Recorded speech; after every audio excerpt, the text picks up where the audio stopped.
Alhamdulillah nahmaduhu wa nasta'inuhu wa nastaghfiruhu wa nastahdihi wa na'udzu billahi min shururi anfusina wa min sayyiati a'malina may yahdihillahu fala mudilla lahu wa may yudlilhu fala hadiya lahu asyhadu an la ilaha illallah wahdahu la syarika lahu wa asyhadu anna Muhammadan 'abduhu wa rasuluh. Allahumma salli wa sallim wa barik ala nabiyyina Muhammad wa ala alihi wa sahbihi wa man tabi'ahum bi ihsanin ila yaumiddin, amma ba'du. Ikhwas sekalian wal akhwat yang dimuliakan oleh Allah Subhanahu wa taala, pada pertemuan hari ini kita akan melanjutkan pembahasan kita terkait dengan arkan fis shalah atau rukun-rukun di dalam salat. Yang mana rukun yang kelima adalah rukun apa, syarat? Nah, syurut fis shalah, yaitu syarat-syarat dalam salat. Yang mana syarat yang kelima adalah istiqbalul qiblah, yaitu menghadap ke kiblah. Dan rukun menghadap ke kiblat ini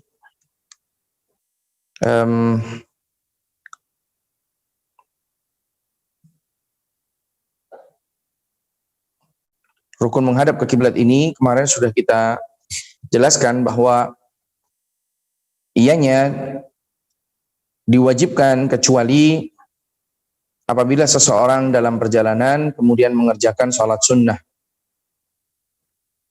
Karena di dalam sabda Nabi SAW, ghaira annahu la yusalli alaiha ala rakibah, maksudnya al-maktubah. Karena Nabi SAW tidak salat di atas kendaraan kemana arah kendaraan itu menuju kecuali salat wajib.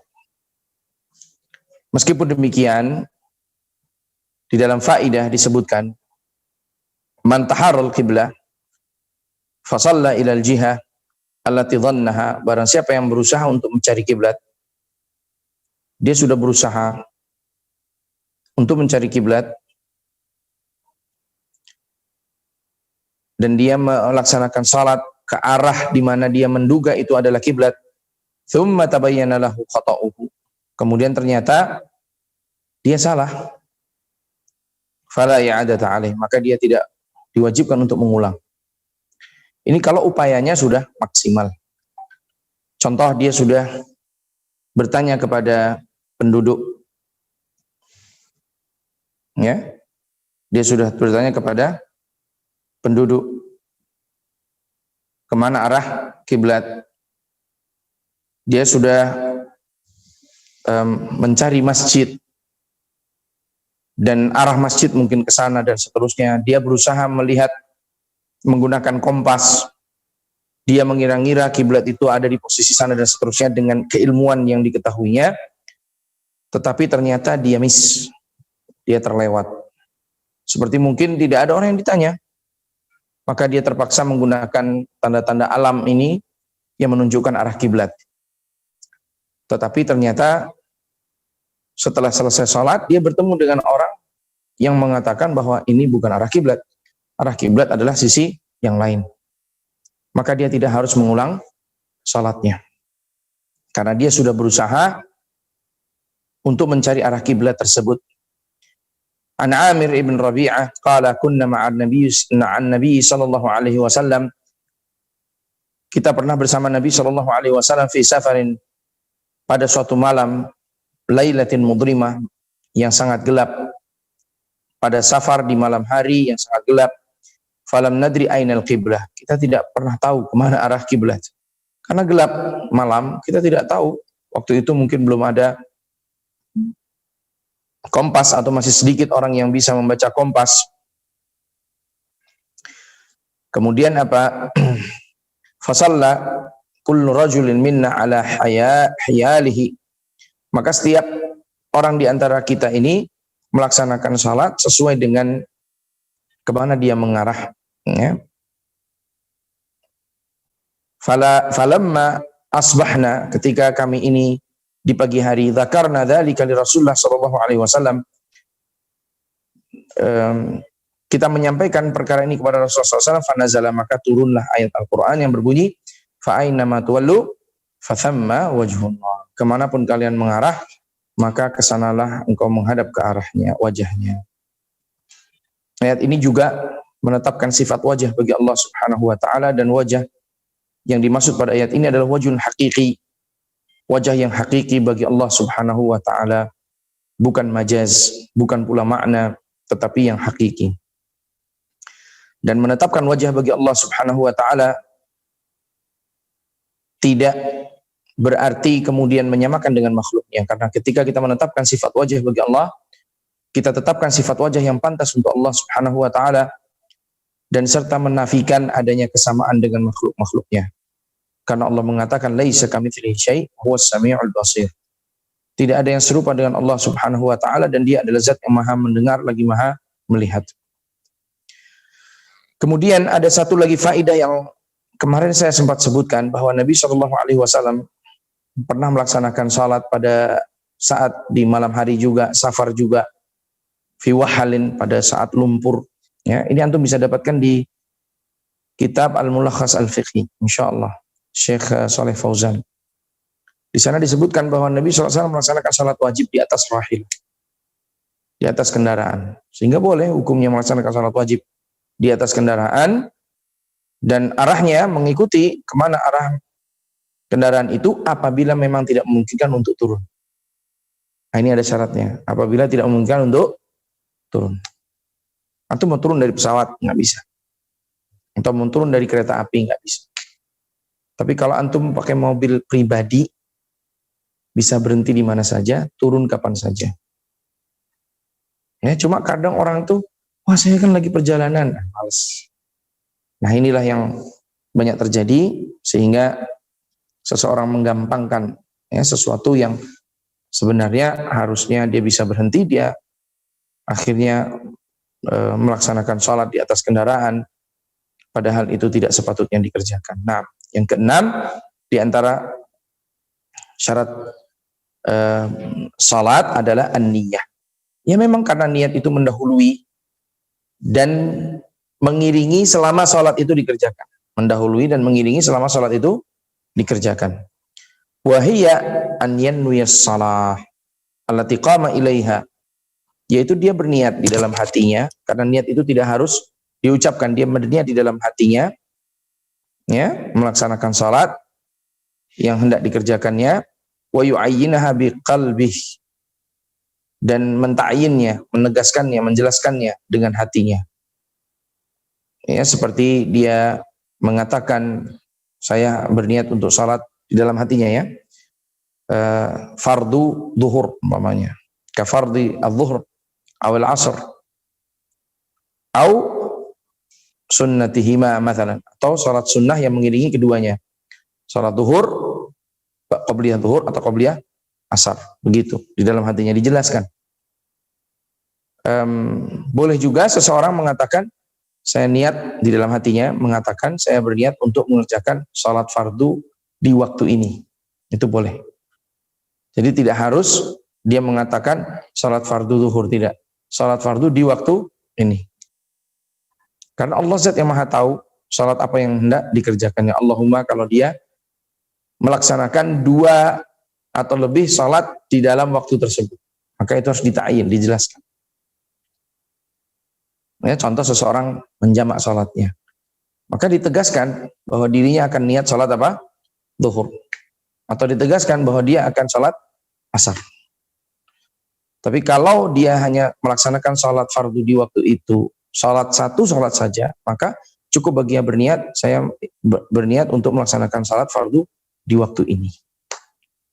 Ya, dengan seseorang berwudu kemudian niat untuk mengerjakan salat, maka sudah dianggap berniat, dan tidak wala yushra'u talaffudz biha, tidak disyariatkan untuk melafadzkannya. Li'anna Nabi sallallahu alaihi wasallam lam yatalaffadz biha, karena Nabi pun tidak pernah melafadzkannya. Dan seandainya perkara itu disyariatkan, pastilah apa? Pastilah telah sampai kepada kita melalui jalur para sahabat Nabi sallallahu alaihi wasallam. Berapa lama Nabi itu salat? Ya. Katakan di Madinah saja itu sudah 10 tahun. 13 tahun Nabi berdakwah selama 23 tahun. 10 tahun di Mekah, 13 tahun di Madinah. Ya, umur beliau 40 tahun, meninggal 63. 6. Memulai dakwah umur 40, 10 tahun di Makkah, kemudian pada umur 50 tahun Nabi ke Madinah, 53 sampai 63 berdakwah di Madinah sampai beliau meninggal dunia. Nah, ala kulli hal Nabi mengerjakan salat itu sebenarnya sejak di Mekah. Katakan kita hitung yang di Madinah saja, 13 tahun Nabi salat, tidak sekalipun diriwayatkan bahwa Nabi SAW berniat dengan dilafadzkan. Seandainya perkara itu disunnahkan, pasti sudah ada riwayat yang sampai kepada kita melafadzkannya. Ketika tidak adanya riwayat, Nabi SAW pernah melafadzkannya, menunjukkan memang perkara itu tidak disyariatkan. Ini perlu untuk kita fahami. Karena sebagian orang hanya menggunakan fatwa para ulama, tidak menggunakan adillah dan tuntutan adillah. Ya. Bahkan para sahabat juga tidak ada menukil satupun di antara mereka, tidak ada dinukil dari mereka satupun yang mengajarkan kepada kita untuk melafadzkan niat. Kaidah yang sering digunakan oleh para ulama itu, laukana khairan la sabakuna ilaih. Seandainya itu baik, maka pasti para ulama terdahulu telah mendahului mengerjakannya. Tapi ketika mereka tidak mengerjakannya, ya, menunjukkan bahwa perkara itu tidaklah baik. Karena tidak ada kebaikan kecuali sudah disampaikan oleh Nabi SAW. Dan tidak ada keburukan kecuali sudah diperingatkan kepada umatnya. Barang siapa yang mengaku meyakini adanya kebaikan yang belum disampaikan oleh Nabi SAW, berarti dia telah menuduh Nabi SAW berkhianat. Ya, waliyadzubillah. Nah, kemudian wa inna makana sallallahu alaihi wasallam idza qama ila shalah qal, dan hanya saja Nabi sallallahu alaihi wasallam ketika hendak mendirikan salat, Nabi hanya mengatakan Allahu akbar wa lam yaqul syai'an qablaha, dan Nabi tidak mengucapkan apapun sebelumnya. Ya.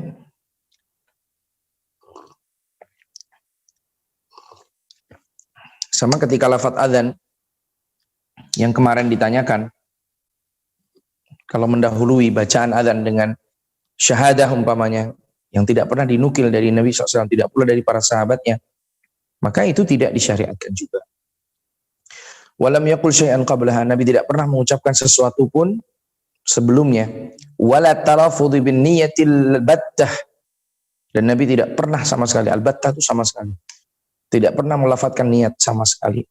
Wala qala usolli lillah, tidak pula mengatakan aku salat karena Allah. Salat kada, salat ini, misalnya salat duhur, salat asar, salat maghrib, mustaqbil al-qiblah, menghadap ke kiblat. Nabi tidak pernah mengucapkan ini. Arba rakaat, dengan dijelaskan rakaatnya 4 rakaat. Imaman, kondisinya sebagai imam, atau makmuman, atau kondisinya sebagai makmum, tidak pernah disampaikan. Ya, Nabi tidak pernah membaca ini semua. Tidak pula mengatakan adaan ataupun qadha'an, artinya dikerjakan pada waktunya atau di luar waktunya sebagai qadha'. Wala fardal waqt, tidak pula fardu waktu tersebut. Artinya Nabi juga tidak pernah berniat aku mengerjakan salat fardu pada waktu ini. Tidak pernah. Ketika mengerjakan salat ya hanya langsung Allahu akbar. Itu saja. Wa hadi asr bid'ah. Saya kurang paham apa hubungannya ashr dengan bid'ah. Kalau bid'ah jelas, artinya adalah perkara yang diada-adakan dalam Islam. Dan Nabi SAW bersabda, man ahdatsa fi amrina hadza ma laysa minhu fahuwa radd. Barang siapa yang mengada-ngada dalam perkara agama kita yang tidak merupakan bagian darinya, maka perkara agama itu apa? Tertolak. Dan perkara yang diada-adakan itu juga mengarah kepada neraka.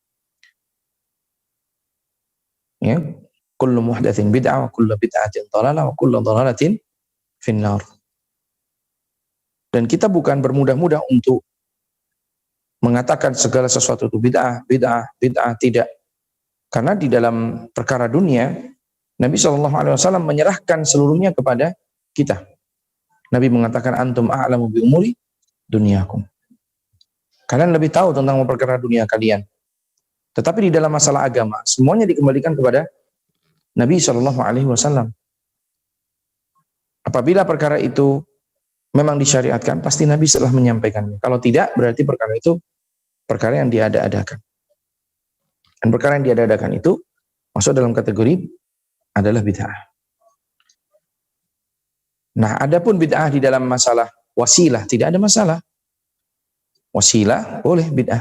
Zaman dulu pakai kuda, zaman sekarang naik motor, ya kuda Jepang, boleh, nggak ada masalah. Zaman dulu pakai kereta kuda, zaman sekarang pakai mobil, boleh. Ya, zaman dulu adzan pakai corong gitu, apa namanya, corong gitu ya mungkin. Zaman sekarang adzan pakai toa, terkenalnya namanya toa, mereknya apapun ya.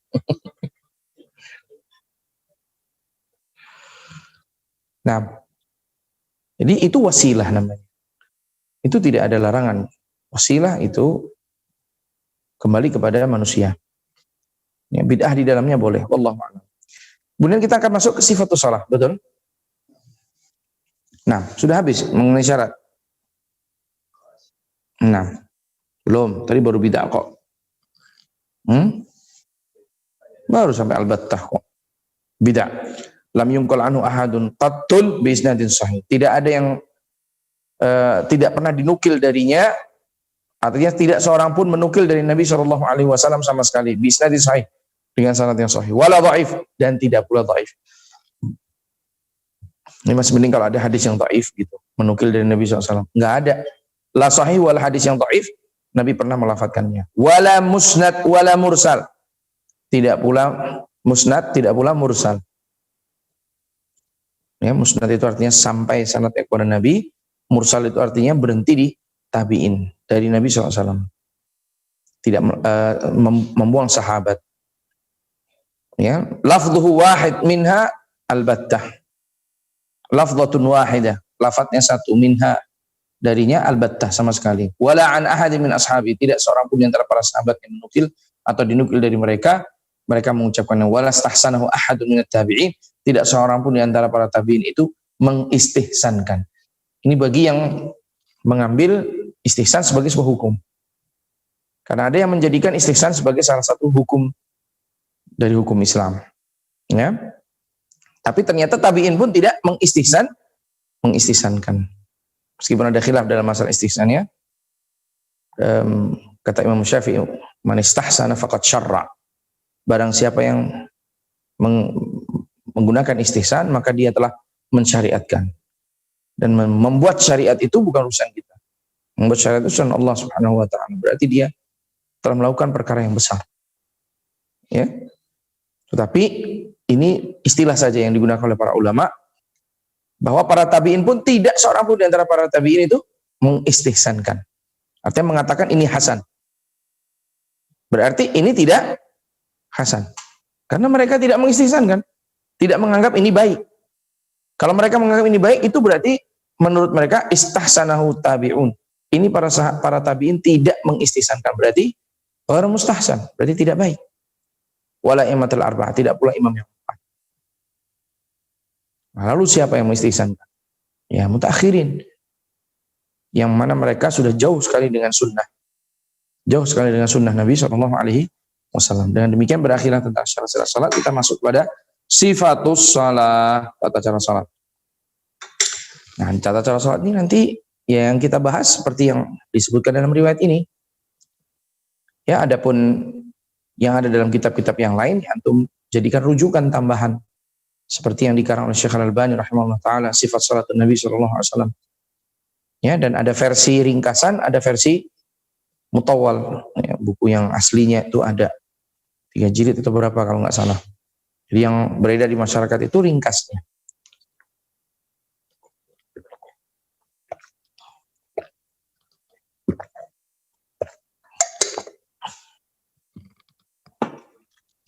Nah, karena Rasulullah Shallallahu Alaihi Wasallam idza qama ila shalah istaqbala al-Ka'bah.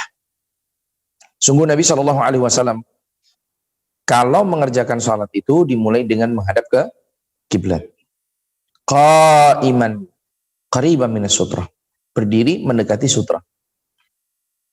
Nah, ini yang jarang kita dengar. Ya, mungkin dulu kita belum pernah mendengar tentang sutroh ini.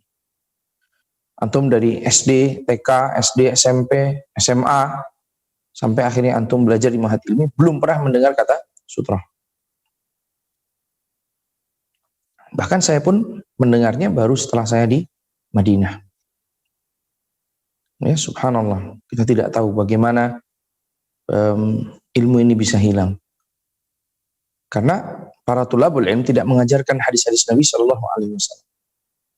Atau kalau mengajarkannya hanya angin lalu begitu saja. Ya, masih jarang majelis-majelis ilmu yang membahas keilmuan seperti ini yang dalam-dalam. Padahal sutrah Nabi SAW itu diajarkan dalam Datul Ahkam ada, dalam Bulughul Maram ada. Ya. Nabi mendekat ke arah sutrah. Jarak antara tempat sujud Nabi SAW dengan sutrah mungkin hanya sekitar 1 kilan. Ya. Jadi sholatnya Nabi SAW mendekat ke arah sutrah. Sutrah ini maksud apa? Macam-macam. Bisa bentuknya kamu akhiratir rihal, seperti yang disebut oleh Nabi SAW. Yaitu tingginya setinggi pelana unta, ya. Berapa senti? 40 senti mungkin. Pas ya, kalau tas yang ransel itu pas. Atau botol aqua yang 1,5 liter mungkin pas. Tapi tujuannya untuk apa? Untuk memberikan tanda bahwa di sini tempat sujud saya. Sehingga kalau mau lewat depannya atau belakang saya, gitu. Tidak boleh melalui di antara saya dan tempat sujud saya. Karena menggunakan tombak yang pendek. Yang segini nih. Tombak yang pendek. Ditancapkan ke tanah. Seperti itu. Itu di zaman ketika masih banyak tombak, ya. Kalau sekarang mungkin anak panah. Setinggi anak panah. Berapa anak panah? 72, 80 cm. Kalau ditancapkan ke tanah, ya tinggal 60 cm lah mungkin. 20 cm nancap. Nah, itu sutroh. Bisa juga bentuk sutroh adalah tembok. Bisa juga orang yang duduk menghadap ke arah kiblat. Ya, tidak menghadap ke kita, tapi menghadap ke arah kiblat. Kemudian wa kana sallallahu alaihi wasallam yaqul, Nabi SAW mengatakan innamal a'malu binniyat wa innamal likulli imri'in ma nawa. Tapi ini tidak diucapkan ketika salat, ya. Ini beliau akan menjelaskan bahwa jangan lupa niat, gitu. Karena setiap salat yang akan kita kerjakan itu dibedakan dengan niat. Niat itulah yang membedakan antara salat wajib dengan salat sunnah. Antara salat sunnah qobliyah atau tahiyatul masjid. Antara salat sunnah qobliyah atau salat syukur wudu umpamanya. Ya.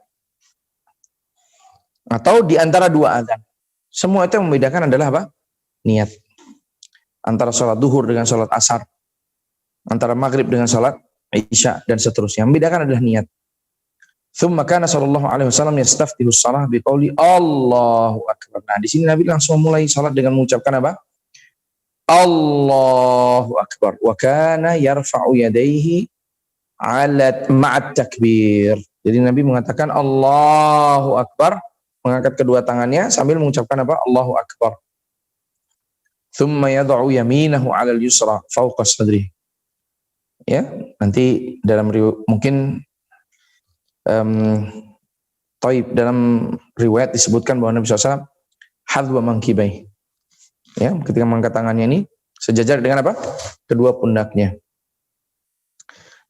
Terkadang juga Nabi SAW mengangkat sejajar dengan apa? Syahmati udunai. Gajih atau lemaknya apa? Kedua telinga beliau. Ya. Jadi kadang tinggi, kadang segini, ya. Kemudian apa? Tsumma yad'ul yumna 'alal yusra fawqa sadrihi. Nabi meletakkan kanan di atas kirinya, di atas dadanya. Ya. Tsumma yarmi bi basarihi nahwal ard. Kemudian beliau melihat ke arah apa? Bumi, ke tanah tempat sujudnya. Jadi orang sholat tidak lihat ke atas, lihat kanan, lihat kiri. Ya, nggak boleh. Orang sholat, dia melihat ke tempat sujudnya. Kata yarm itu artinya melempar pandangannya. Gimana melempar pandangan? Ya, ini istilah, sudah menjadi istilah, antum paham maksudnya. Melihat ke arah tanah, maksudnya tempat sujud. Thumma yastaftihul qira'ah bi ad'iyatin katsiratin tanawwi'ah. Dan Nabi mulai berdoa dengan doa yang banyak sekali macamnya. Nah, ini doa istiftah banyak bentuk-bentuknya, antum bisa dapatkan dalam sifat salat Nabi sallallahu alaihi wasallam. Ada inni wajhtu, ada Allahumma baini, ya, macam-macam. Yahmadullah ta'ala fiha wa yumajjiduhu wa yuthni alaih. Bermuji Allah di dalamnya. Ya, ini doa-doa istiftah itu. Ya. Memuji Allah, kemudian meninggikan Allah, memujinya. Thumma yasta'idzu billahi ta'ala minasyaitonir rajim. Kemudian mengucapkan a'udzubillahi minasyaitonir rajim, berlindung kepada Allah. Kemudian membaca bismillahirrahmanirrahim. Yang mana bismillah ini bukan merupakan bagian dari Al-Fatihah. Jadi seseorang yang membaca Al-Fatihah itu dimulai dengan alhamdulillahirabbil alamin. Nah, basmalah itu adalah ibtidaan atau ayat yang terpisah yang memulai dengannya ketika membaca surat, kecuali surat Bara'ah atau At-Taubah. Ya. Maka membaca Bismillahirrahmanirrahim, tapi tidak dijaharkan. Ya, bacanya pelan. Cuma kalau di kalangan Syafi'iyah jahar ini wajib. Kalau bismillah tidak jahar tidak sah. Karenanya kadang imam itu mengucapkan sir tapi terdengar. Supaya Syafi'iyah nggak perlu ngulang sholat. Sir tersembunyi tapi kedengar. Ya, supaya yang Syafi'iyah tidak perlu mengulang sholatnya. Karena khawatir kalau imamnya ini tidak termasuk yang sir di dalam bacaannya, makmum yang Syafi'iyah yang tidak mau sholatnya batal karena dia tahu imamnya tidak membaca Al-Fatihah, dia tidak tahu sesungguhnya bahwa imam itu membaca atau tidak membaca, maka dia bisa jadi mengulang sholat. Maka terkadang imam membacanya sir tetapi terdengar. Ya. Bismillahirrahmanirrahim.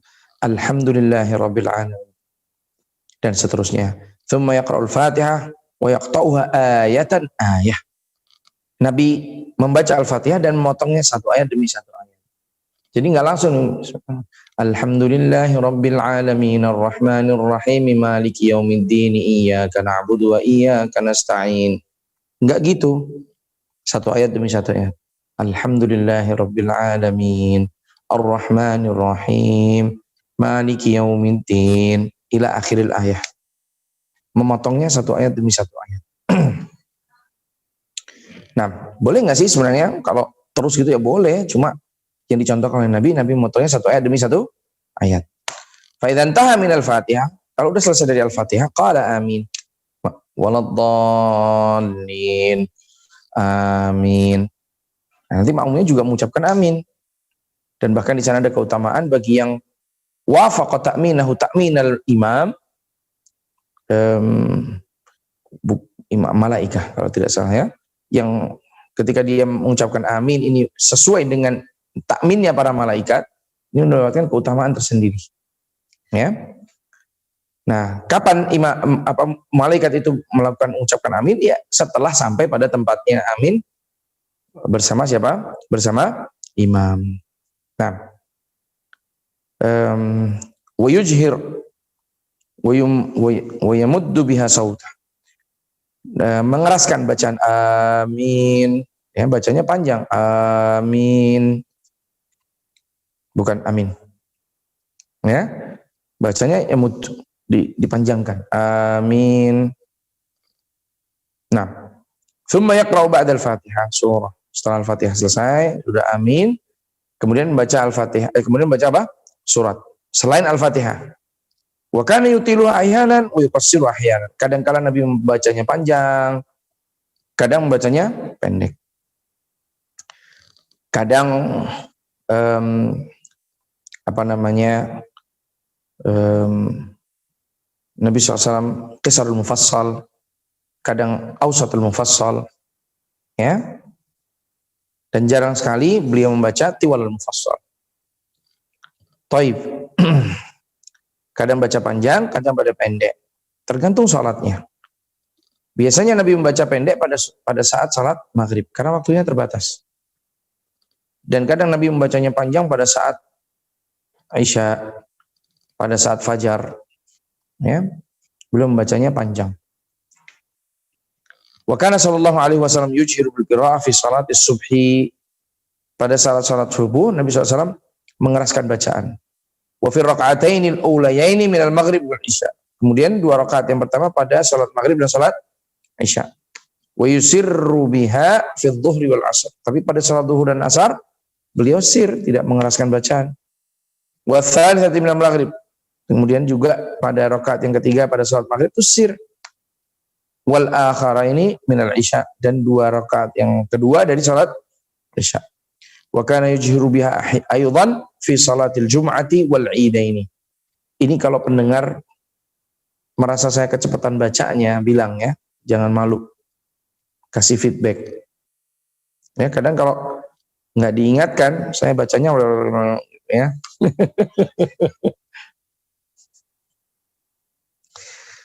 Baik, kita lanjut. Sampai mana ini? Fi salatil jum'ati wal idain. Nabi juga mengeraskan bacaan salat pada salat Jumat dan salat Id al-Fitri dan Idul Adha. Padahal itu di siang hari loh. Salat Id itu setelah terbit matahari, salat Jumat itu setelah zuhur. Biasanya Nabi kan sir. Tetapi pada salat Id dan salat Jumat Nabi menjaharkan. Jadi ini yang termasuk yang dikecualikan dari kebiasaan salat zuhur, ya. Wal istisqa, demikian pula salat istisqa Nabi mengeraskan bacaan. Wal kusuf, salat kusuf, ya, gerhana. Contoh umpamanya gerhana matahari, kan di waktu siang. Meskipun demikian Nabi menjaharkan bacaannya. Ya, kalau kusufnya malam mengeraskan biasa. Ini siang pun Nabi mengeraskannya. Wa kana yaj'alu raka'ataini akhirataini aqsaru minal ulayaini qadran nisf. Biasanya Nabi SAW itu 2 rakaat yang terakhir itu lebih pendek bacaannya dan tata cara salatnya dibandingkan 2 rakaat yang pertama. Kira-kira separohnya. Subhanallah. Berarti salatnya 2 rakaat pertama ini panjang? Iya, salatnya 2 rakaat pertama ini panjang. Ya. Qadr 15 ayat. Kira-kira 15 ayat. Wa rubbama iktasara fiha 'ala al-Fatihah. Kadang-kala Nabi hanya baca Al-Fatihah aja pada 2 rakaat yang terakhir. Ya, kalaupun Nabi bacanya itu pendek, surat yang tidak melebihi 15 ayat. Tapi kadang Nabi itu hanya mencukupkan dengan Al-Fatihah. Tandanya lebih ringkas, lebih pendek. Dan nanti berpengaruh juga pada ruku dan sujudnya. Karena ruku dan sujud itu mengikuti panjangnya bacaan setelah Al-Fatihah itu. Jadi pada 2 rakaat pertama kalau bacanya panjang, rukunya panjang, sujudnya juga panjang. Tapi nanti pada rakaat ketiga dan keempat ketika bacanya cuma Al-Fatihah, maka ruku dan sujudnya pun menyesuaikan, tidak sepanjang yang sebelumnya. Mafhum ini? Dengan demikian kalau ada yang terlambat maka masih kedapetan sholat. Ya. Thumma kana sallallahu alaihi wasallam idza faragha min al-qira'ati sakata saktata. Nabi itu kalau setelah membaca diam sejenak. Jadi enggak langsung Allahu Akbar, enggak. Diam dulu sejenak, enggak tergesa-gesa. Contohnya umpamanya setelah membaca Al-Ikhlas. Ya. Walam yakul lahu kufuwan ahad. Allahu Akbar. Nah, ada terdiam dulu sejenak. Bisa juga di sini kesempatan bagi makmum untuk membaca Al-Fatihah. Karena dianjurkan agar orang yang menjadi makmum itu tidak membaca Al-Fatihah bersamaan dengan imam pada saat imam itu membaca. Hendaknya orang yang seorang makmum itu mendengarkan bacaan imam. Lalu kapan dia membaca Al-Fatihah? Di waktu-waktu diamnya imam. Di antaranya pada waktu setelah apa ini? Membaca surat. Imam terdiam sejenak. Nah, di situ bisa membaca Al-Fatihah. Ya. Dan ini sunnahnya begitu. Tsumma rafa'a yadayhi wa kabbar wa raka'a. Kemudian Nabi mengangkat tangannya. Allahu Akbar. Untuk ruku. Angkat tangan. Jadi bukan langsung ruku. Tapi apa? Angkat tangan. Ini sunnah. Ya. Kita sering melihat begitu ruku langsung turun. Tidak, Nabi SAW bertakbir dan mengangkat kedua tangannya. Ada 4 tempat di mana Nabi SAW mengangkat kedua tangannya ketika istiftah. Ketika mengangkat ketika ruku, kemudian ketika i'tidal, dan yang keempat ketika berdiri dari rakaat yang kedua menuju rakaat yang ketiga. Itulah 4 tempat di mana Nabi SAW itu mengangkat kedua tangan, ya. Tapi tidak ketika sujud. Orang mau sujud nggak pakai angkat tangan, ya. Nah, kemudian wa kabbar wa raka'. Nabi bertakbir kemudian ruku. Wa kana yad'u kaffaihi ala rukbatayhi. Nabi meletakkan kedua kaffai di atas apa? Rukbatayhi. Rukbah itu artinya apa? Lutut. Yufarriju baina asabi'ih, dan membuka di antara jari-jarinya. Jadi tidak disatukan tetapi dibuka. Wa yumakkin yadayhi min rukbatayhi ka'annahu qabadha 'alaihima, dan menempatkan ya kedua tangannya ini di lututnya seakan-akan menggenggam kedua lutut ini. Ya. Nah, wa kana yujafi. Masyaallah. Ini enak nih bahasanya, enak banget. Dan Nabi SAW yujafi mirfaqaihi ala jannibai. Yujafi itu begini nih, membuka ketiaknya. Ruku ya nih ya. Ya, artinya tidak. Nah, tapi dibuka.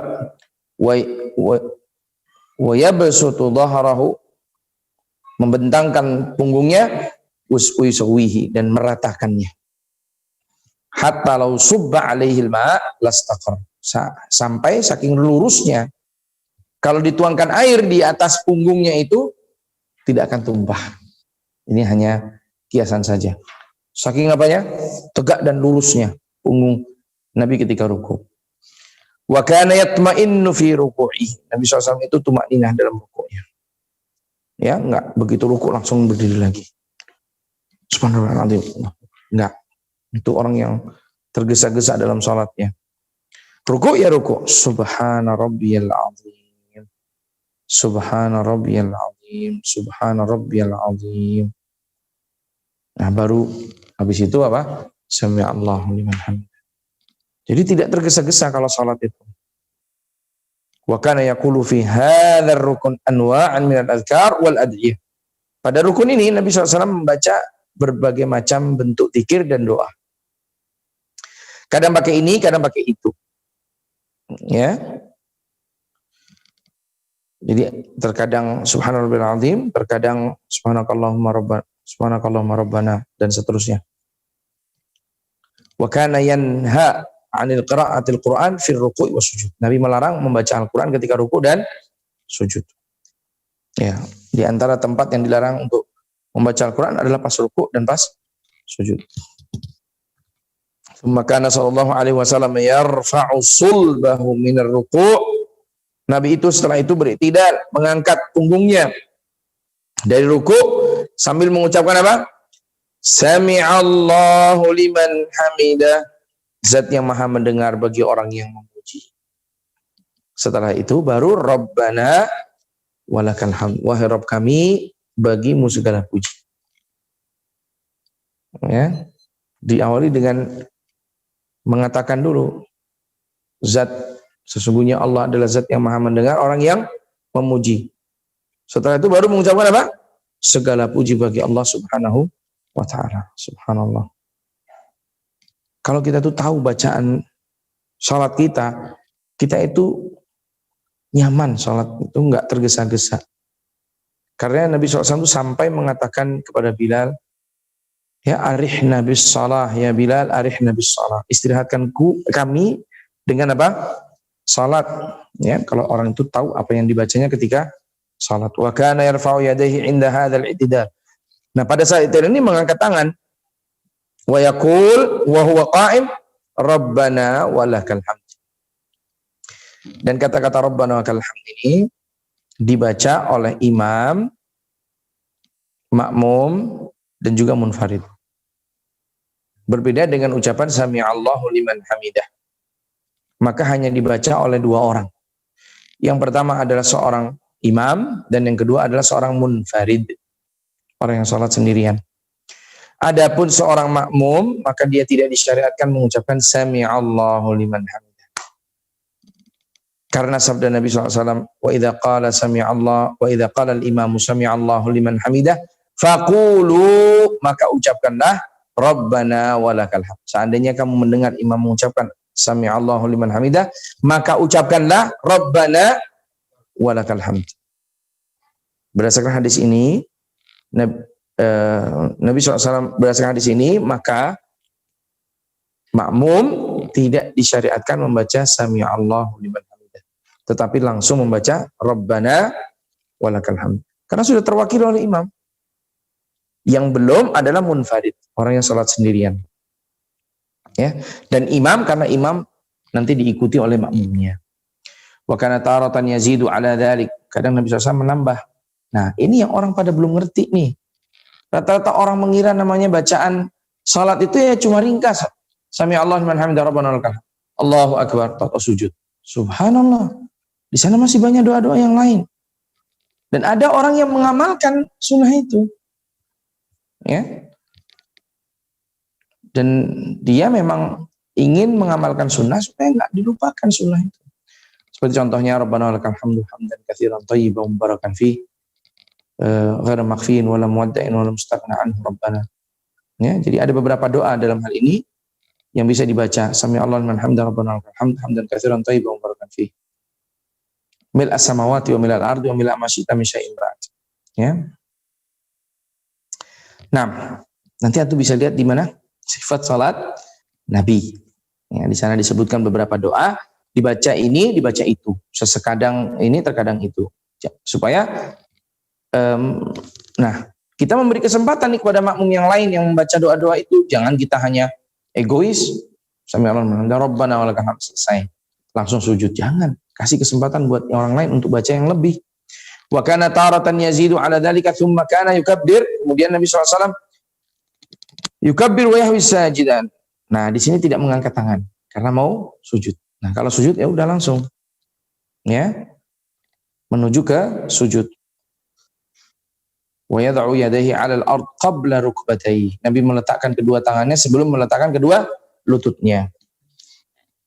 Tunggu dulu. Nah, di sini ada khilaf di antara para ulama. Sebagian mengatakan tidak. Nabi memulai dengan meletakkan kedua rukbahnya sebelum kedua tangannya. Karena memang kedua-dua hadis itu datang dari Nabi SAW dan kedua-duanya dhaif. Kedua-duanya dhaif. Baik yang mendahulukan rukbah, lutut, ataupun yang mendahulukan kedua tangan. Kedua-duanya dhaif. Nah, tinggal di sini karena ada dua hadis yang dhaif yang saling bertolak belakang, maka para ulama menggunakan cara jam' kalau memungkinkan, digabungkan. Nggak mungkin digabungkan bertolak belakang. Ketika tidak mungkin digabungkan, maka mereka menggunakan cara tarjih namanya. Nah, sebagian mentarjihkan, seperti Syekh Al-Albani rahimahullah ta'ala mentarjihkan, memulai dengan kedua tangan, dari kedua kaki, lutut maksudnya. Kemudian Syekh Abdul Muhsin Al-Abbad mensahihkan atau mentarjihkan hadis yang mendahulukan kedua lutut sebelum kedua tangan. Maka terjadilah khilaf di antara para ulama, dan itu wajar karena masing-masing dari mereka merojihkan hadis yang menurut mereka lebih kuat. Jadi antum bisa mendahulukan kedua tangan, bisa mendahulukan kedua kaki, tapi jangan campur-campur. Ya, kadang tangan, kadang kaki. Nah, baik, kita lanjutkan. Tetapi yang beliau pilih di sini mendahulukan kedua tangan sebelum kedua lutut. Wa kana ya'tamidu ala kaffaihi wa yabsutahuma, dan ya'tamidu bersandar kepada kedua kafnya, kedua tangannya, dan membentangkan keduanya. Wa yad'u asabi'ahuma. Ini nih, membentangkan ya, yujafi juga tadi. Jangan dijepit gini. Ya, tapi dibentangkan. Bahkan pernah para sahabat itu hatta yura bayadhu ibtih. Sampai Nabi itu terlihat ketika sujud itu kelihatan putihnya apa? Ketiak beliau, bukan hitam ya. Putih. Tandanya dicukur. Karena kalau hitam berarti tidak dicukur. Nah, wa yadhummu asabi'ahuma. Nah, untuk jari jemarinya ditutup ya. Wa yuwajjihuma qibal qiblah. Diarahkan ke arah kiblat. Jadi untuk sujud itu begini, sujudnya ini dibuka, tapi ini nggak ikut gini, enggak. Ininya tetap ke arah kiblat gitu ya. Cuma ya kalau antum sholatnya jamaah, jangan buka begini sampai kawan antum di kanan kirinya kesempitan, jangan. Kalau sholat sendiri dibuka, kalau jamaah ya disesuaikan, ya sesuaikan tempatnya. Wa kana yaj'aluhuma hadwa mankibaih. Kadang Nabi SAW menjadikan kedua tangannya ini sejajar dengan mangkibnya, pundaknya. Wahyanan, dan kadang hadwa undudunai, kadangkala lebih jauh, yaitu sejajar dengan telinganya. Jadi ketika sujud, kadang Nabi itu begini sujudnya, kadang begini. Ya, kalau sejajar telinga kan berarti sejajar muka gitu ya. Kemudian wa yumakkin anfahu wa jabhatahu minal ard.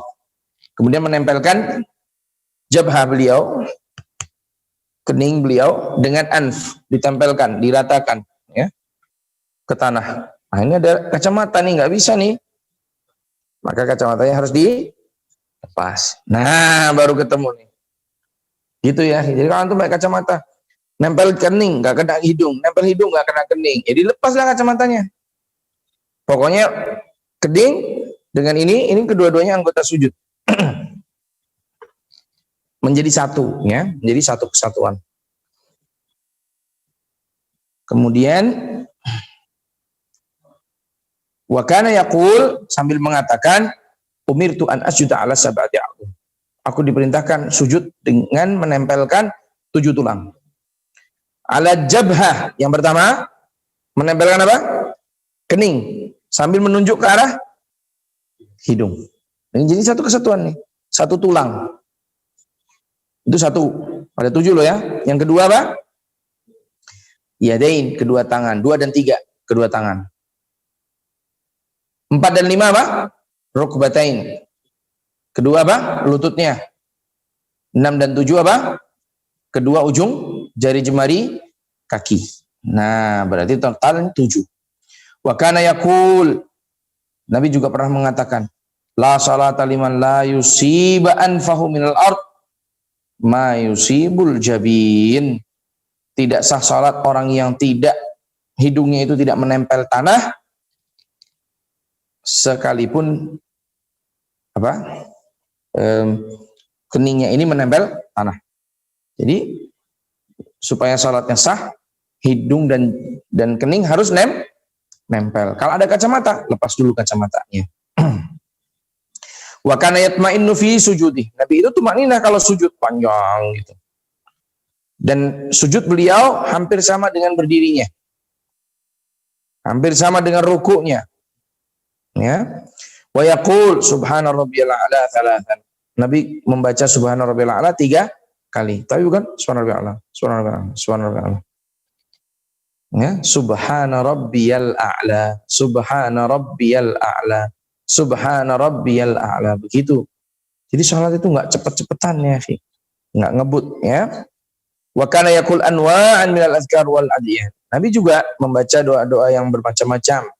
Untuk bisa lihat di sifat salat Nabi. Taratan hada, kadang ini, kadang itu. Wa kana ya'muru bil ijtihadi wal iktsari minad du'a fi hadzal rukun. Ketika sujud Nabi juga memerintahkan agar kita ini bersemangat dan memperbanyak membaca doa. Fa'kthiru fi had-du'a. Ya, Nabi SAW menyebutkan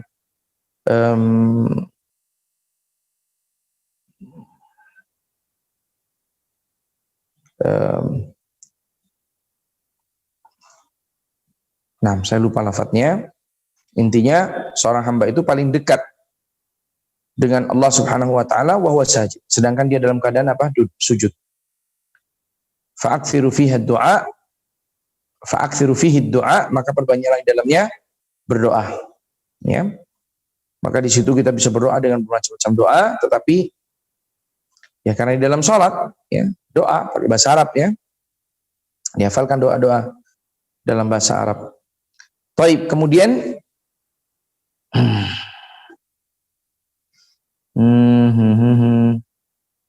mana ini?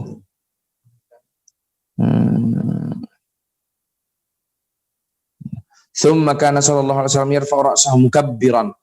Kemudian Nabi SAW mengangkat kepalanya sambil bertakbir. Habis sujud nih. Allahu Akbar. Duduk di antara dua sujud. Tsumma yufrishu rijlahul yusra fayaq'udu 'alaiha mutma'innan. Maka Nabi pun membentangkan kaki kirinya untuk diduduki. Namanya duduk iftirash. Wa kana yansibu rijlahul yumna. Kaki kanannya ditegakkan. Wa yastaqbilu asabi'ahul qiblah. Dan jari jemarinya diarahkan ke arah kiblat. Jadi ditekuk begini ke arah kiblat.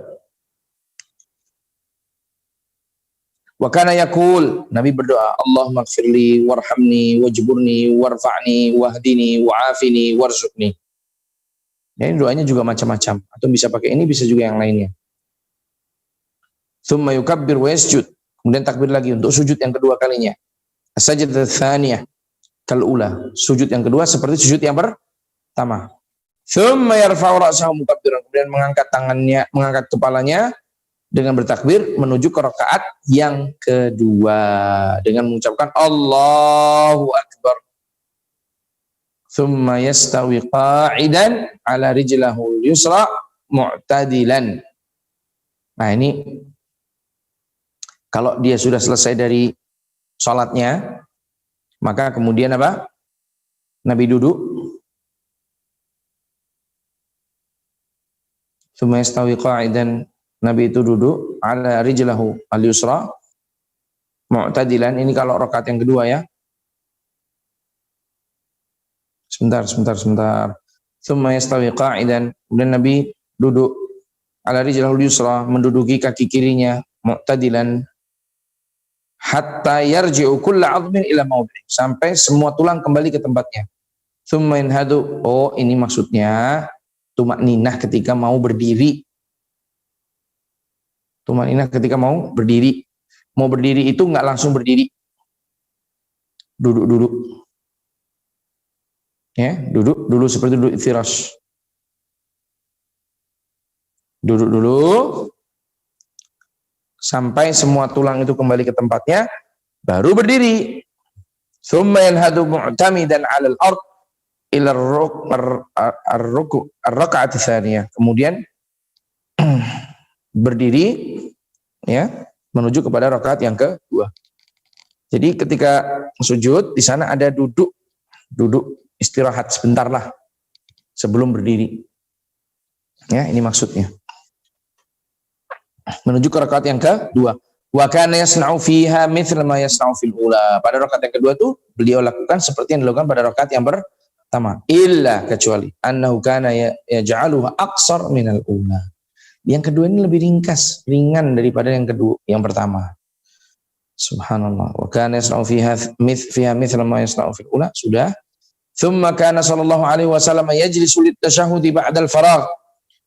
Kemudian Nabi SAW duduk untuk tasyahud. setelah selesai dari rakaat yang kedua. Ini kalau salat subuh, gitu ya. Fa idza kanat shalatu rak'atain, kalau salatnya itu 2 rakaat, jalasa muftarishan, maka Nabi duduk iftirash. Kama kana yajlisu baina sajdatain, sebagaimana beliau duduk pada di antara 2 sujud. Kok nggak tawarruk? Ya nggak tawarruk, karena cuma 2 rakaat. Ya. Jadi kalau pada cuma 2 rakaat seperti sholat subuh, ya duduknya duduk iftirash. Nanti kalau rakaat yang jumlahnya 3 atau 4, kan duduk pada tasyahud awal sudah iftirash, maka tasyahud akhirnya tawarruk. Gitu. Nah, kalau jumlahnya cuma 2, baik itu sholat wajib ataupun sholat sunnah, maka duduknya adalah iftirash. Iftirash itu menduduki kaki kiri. Kaki kiri diduduki seperti duduk di antara 2 sujud. Kama kana yajlisu baina sajdatain. Wa kadzalika yajlisu fit tasyahudil ula. Demikian pula duduk pada tasyahud yang pertama, minas salasati war rubaiyah, pada rakaat yang ketiga atau rakaat yang maksudnya salat yang ada 3 rakaat atau ada 4 rakaat. Kalau duduk tasyahud awalnya, maka tasyahud awalnya pasti iftirash. Wa kana idza qa'ada fit tasyahud wada'a kaffahu al-yumna 'ala fakhidhihi al-yumna. Kalau Nabi salat duduk tasyahud itu meletakkan kafnya yang kanan di kanan, kaf yang kiri di kiri, 'ala fakhidhihi al-yusra. Wa kana yabsutu yusra. Nabi membentangkan yang kiri. Wa yaqbidul yumna, dan mengqabd yang kanan. Yabsut membentangkan, yaqbid itu Ini yaqbid gini. Ini dibentang, ini genggam. Oh, ya betul. Berarti nah, ya begini, yang ini dibentangkan, yang ini digenggam, gitu ya. Wa yushiru bis sababati, kemudian mengisyaratkan dengan sababah ini, dengan jari. Yushir, menunjuk. Wa yarmi bis basari ilaiha, kemudian ketika sujud, ketika duduk di antara tasyahudnya, ini mata saya melihat ke arah jari ini. Dan ini dikatakan lahiya asyaddu 'ala syaitan minal hadid. Jari ini bagi syaitan ini lebih keras daripada besi. Ini pukulan keras ya, oleh syaitan, sakitan gitu ya. Kemudian wa kana idza rafa'a asabi'ahu yuharrikuha. Kalau sudah diangkat jarinya, maka digerakkan. Wa yad'u biha, dan berdoa dengannya. Kapan yad'u biha, berdoa dengannya? Ya saat berdoa. Maka gini, at-tahiyyatu lillah, ini belum. Ya, belum. At-tahiyyatu lillah wassalawatu wat-thayyibat. Assalamu alayka ayyuhan nabiy wa rahmatullahi wa barakatuh. Assalamu alayna wa ala ibadillahi shalihin. Asyhadu an la ilaha illallah wa asyhadu anna Muhammadan abduhu wa rasuluh. Allahumma salli ala Muhammad. Nah, ini mulai doa. Allahumma salli ala Muhammad wa ala ali Muhammad kama sallaita ala Ibrahim wa ala ali Ibrahim. Berdoa dengannya. Kalau doanya cepat, Allahumma salli ala Muhammad wa ala ali Muhammad kama sallaita ala Ibrahim. Kalau doanya pelan, ya semakin pelan. Allahumma salli ala Muhammad.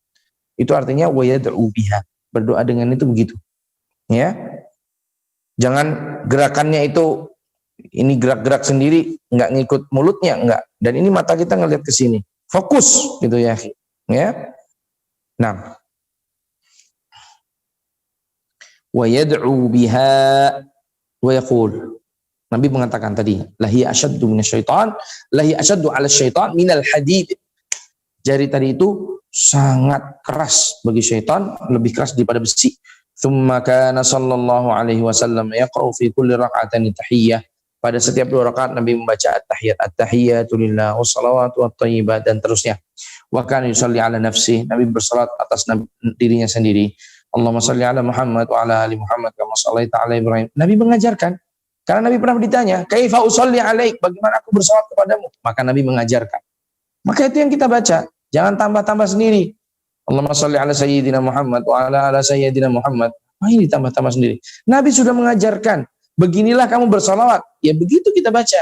Allahumma sholli ala Muhammad wa ala Muhammad. Itu lebih baik daripada yang dibaca dengan tambahan apa? Sayyidina. Ya, para sahabat bertanya, kaifa usolli alaik? Nabi sudah menjawab. Jawaban Nabi itu lebih baik daripada jawaban seluruh makhluk di alam semesta ini. Karena Nabi lebih tahu mana yang lebih baik bagi umatnya. Tidak ada kebaikan kecuali sudah disampaikan oleh Nabi Shallallahu Alaihi Wasallam. Dan sebaik-baik bacaan itu adalah bacaan yang dibaca oleh Nabi Shallallahu Alaihi Wasallam. Karena Nabi SAW afdhalul bashar, ya, manusia yang terbaik.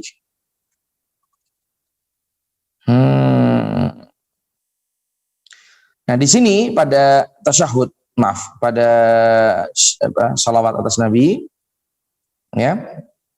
Nah, tahiyya wa kana yusalli ala nafsihi fi at-tasyahhud al-ula wa ghairuhu wa syuri'a dzalika li ummati wa syara'a dzalika li ummati, dan itu disyaratkan untuk umatnya juga. Jadi Nabi SAW selain bersalawat, kita juga diperintahkan untuk bersalawat pada saat tasyahud tadi. Nah, di dalam kitab Syekh Al-Albani menyebutkan bahwa ketika Nabi SAW sudah meninggal dunia, maka kita tidak lagi mengatakan Allahumma sholli ala Muhammad wa ala Muhammad kama shallaita ala Ibrahim. Di mana ya? At-tahiyatu lillah wa salawatu at-thayyibat. Assalamu ala nabi. Tidak assalamu alayka lagi. Tidak mengucapkan assalamu alayka ayuhan nabi, tapi assalamu ala an-nabi. Ya, ini dalam mengucapkan tasyahud. Itu disebutkan oleh Syekh Al-Albani. Meskipun demikian, sebagian ulama masih berpegang kepada lafaz yang dibawakan oleh Imam Bukhari dan Muslim juga. Ya, dalam lafaz ini tadi, ya, yaitu assalamu alayka ayyuhan nabi. Nah, jadi dalam masalah ini ada khilaf. Antum jangan anggap sudah ini yang paling betul Syekh Al-Albani. Enggak. Tidak pula yang dalam hal ini ada khilaf. Ya, Syekh Al-Albani membawakan riwayat itu mungkin tidak didapatkan oleh para ulama yang lain. Ya. Nah, kemudian thumma syara'a dzalika li ummati wa kana sallallahu alaihi wasallam yad'u fi salatihi bi ad'iyatin mutalawiyah. Nabi juga berdoa dengan doa-doa yang bermacam-macam. Ya, ini pada saat tasyahud ini juga seperti ya muqallibal qulub tsabit qalbi ala dinik. Di awal dulu dengan doa nih, berlindung. Allahumma inni a'udzubika min adzabi jahannam. Yasta'id min 4. Berlindung dari 4. Allahumma inni a'udzubika min adzabi jahannam wa min adzabil qabr wa fitnatil mahya wal mamat wa min syarri fitnatil masiihid dajjal. Kemudian mau ditambah, ya muqallibal qulub tsabbit qalbi ala dinik, ya musarrifal qulub sarrif qulubana ala ta'atik. Mau tambah lagi doa lain boleh, ya. Silahkan ditambah, memperbanyak doa di dalamnya. Thumma kana sallallahu alaihi wasallam yusallim an yaminih. Kemudian Nabi itu mengucapkan salam ke kanan. Assalamualaikum warahmatullahi wabarakatuh. Wa ala yasarih, dan mengucapkan salam juga yang di kirinya. Assalamualaikum warahmatullahi wabarakatuh. Kanan dan ke kiri. Wa kana ahyanan yazidu fi taslimatil ula wa barakatuh. Kadang-kadang Nabi menambahkan 3 kata wa barakatuh. Assalamualaikum warahmatullahi. Assalamualaikum warahmatullahi. Kadang assalamualaikum warahmatullahi wabarakatuh. Assalamualaikum warahmatullahi wabarakatuh. Yang ula ya tadi ya. Fil ula aja. Yang kiri enggak. Maaf, minta tolong. Saya terikat ini. Dicabutkan ininya. Karena ini enggak ada airnya, enggak boleh nyala. Nah.